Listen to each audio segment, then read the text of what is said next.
Harper Audio presents Deep Dish by Mary Kay Andrews, performed by Isabel Keating. Copyright 2008 by Whodunit Incorporated. Production copyright 2008 by HarperCollins Publishers.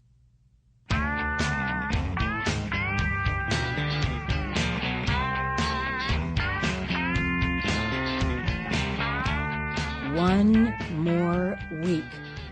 Gina repeated the words to herself as she stood on the set, her makeup already starting to melt under the hot lights trained on her.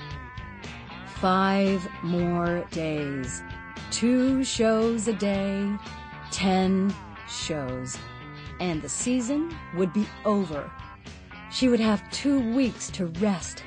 2 weeks with no makeup, no heels, no cameras.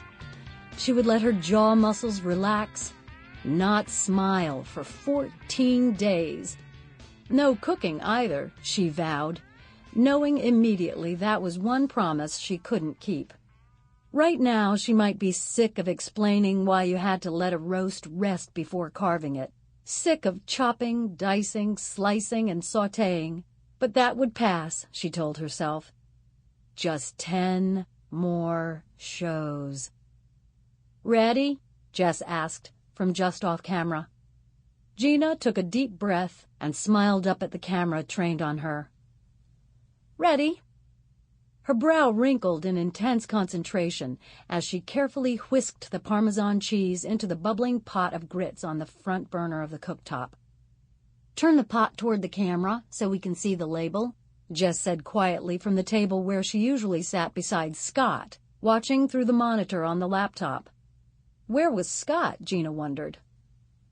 Without warning, the gas flame under the pot flared up, and then, just as suddenly, died. "You're frowning," Jess commented. "Come on, Gina, don't make it look so hard. Remember what Scott says, these recipes should look so easy a trained chimp could fix 'em blindfolded." The cameraman snickered, and Gina looked up to give Eddie a stare of disapproval. "Not funny," she said. But it wasn't Eddie, the overweight, balding veteran of 3 seasons' worth of her shows, behind the camera. This cameraman was a kid. Where was Eddie? Were he and Scott in some kind of meeting elsewhere? Maybe over at the Georgia Public Broadcasting offices? "I'm not frowning because the recipe won't work," Gina said. "The darn stove is on the fritz again. I thought Scott said we were going to get a new stove before the season was over." Jess shrugged. "I guess we're just going to make do with this one for the last week. Does it make any difference?" "Only if we want viewers to believe I know better than to try to cook grits on a cold stove." "Keep stirring," Jess advised. "And smiling." Perky. That's what Scott always insisted on.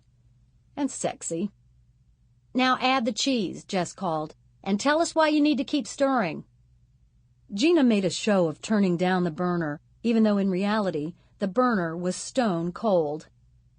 "Once your grits reach the boiling point, you want to turn the heat way down," she said. "Now, whisk in your cheese, which you've already grated, and if it looks too thick, you can add some more of the cream to make sure you've got the right consistency." She reached for the bowl of Parmesan and dumped it into the hot grits, stirring rapidly. But now she was frowning again. She sniffed. What was that smell? She sniffed again and realized with horror that the aroma wafting from the pot was not the honest corn smell of her stone-ground grits, nor the smell of homemade chicken stock, nor the fresh scent of cooking cream. No, this smell resembled nothing more than the stink of melting polymer. "Gina," Jess said, "you're frowning again." "God, y'all!" Gina exclaimed, shoving the offending pot away. "This stuff reeks! Jesus H, you know what? What is this stuff?" Gina grabbed the plastic tub of grated cheese. Without her reading glasses, she had to hold the tub right up to her face to read the label. "Cheese-ease? Is this what we've come to? Y'all have sold my soul for a tub of $1.98 artificial cheese made out of recycled dry cleaning bags?" "Please, Gina," Jess said quietly. "Can we just finish Sample complete. Ready to continue?